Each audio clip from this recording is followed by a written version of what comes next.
Operation सिंदूर की जानकारी देने के लिए भारत ने विदेश सचिव के अलावा सेना की कर्नल सोफिया कुरैशी और वायुसेना की विंग कमांडर व्योमिका सिंह का चुनाव किया। इस तरह से भारत ने पाकिस्तान में बैठे आतंक के आकाओं को जबरदस्त संदेश दिया। कर्नल सोफिया कुरैशी का चुनाव पाकिस्तान को तगड़ा जवाब था। दरअसल पाकिस्तान पहलगाम हमले और उसके पहले से दो राष्ट्र के सिद्धांत का जिक्र बार बार कर रहा है। इसी सिद्धांत के आधार पर भारत का बंटवारा हुआ था। वह इसका जिक्र कर भारत में हिंदू मुसलमान की लड़ाई करवाने की कोशिश कर रहा है। सेना और वायुसेना की 2 महिला अफसरों का चुनाव कर भारत ने एक और कड़ा संदेश दिया है। दरअसल पहलगाम वारदात कई मामलों में अलग था। पहला कि इसमें नागरिकों को निशाना बनाया गया था, दूसरा यह कि लोगों से उनका धर्म पूछकर उन्हें मारा गया था, तीसरा यह कि लोगों को उनके परिजनों के सामने ही मारा गया था।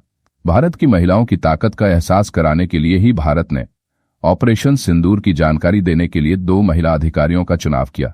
गुजरात के वडोदरा की रहने वाली सोफिया कुरैशी भारतीय थल सेना में लेफ्टिनेंट कर्नल के पद पर तैनात है। वह सिग्नल कोर में है। सोफिया कुरैशी सेना में शॉर्ट सर्विस कमीशन के तहत 1999 में शामिल हुई थीं।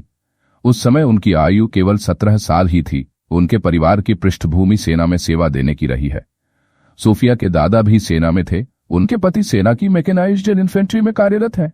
सोफिया कुरैशी मार्च 2016 में बहुराष्ट्रीय सैन्य अभ्यास में सेना की टुकड़ी का नेतृत्व करने वाली पहली महिला अधिकारी बनी थीं।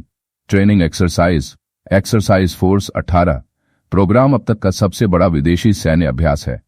इसमें दक्षिण पूर्व एशियाई देशों के संघ, आसियान के सदस्य देशों भारत, जापान, चीन, रूस, संयुक्त राज्य अमेरिका, कोरिया, न्यूजीलैंड और ऑस्ट्रेलिया ने भाग लिया था। यह महाराष्ट्र के पुणे में आयोजित किया गया था। अब बात करेंगे व्योमिका सिंह की। व्योमिका सिंह हेलीकॉप्टर पायलट है। उनके पास 2500 से भी ज्यादा घंटे की उड़ान का अनुभव है। उन्होंने जम्मू कश्मीर और उत्तर पूर्व में कई मुश्किल ऑपरेशन को अंजाम दिया है। ऊंचे पहाड़ी इलाकों में उड़ान भरने में वो माहिर है। उन्होंने नवंबर 2020 में अरुणाचल प्रदेश में आई आपदा में लोगों को सुरक्षित बाहर निकाला था। उन्होंने 2021 में 650 फुट ऊंची माउंट मरेरंग चोटी पर विजय हासिल की थी। इंजीनियरिंग की पढ़ाई करने वाली व्योमिका ने एक इंटरव्यू में पायलट बनने के अपने सपने के बारे में बताया था। उन्होंने कहा था, मैं 6ठी क्लास में थी जब एक दिन स्कूल में नामों के मतलब पर चर्चा हो रही थी। मैंने बताया कि मेरे नाम का मतलब व्योम यानी आसमान होता है। तभी क्लास के पीछे से किसी ने कहा, तो तू तो आसमान की मालिक है, तू तो व्योमिका है।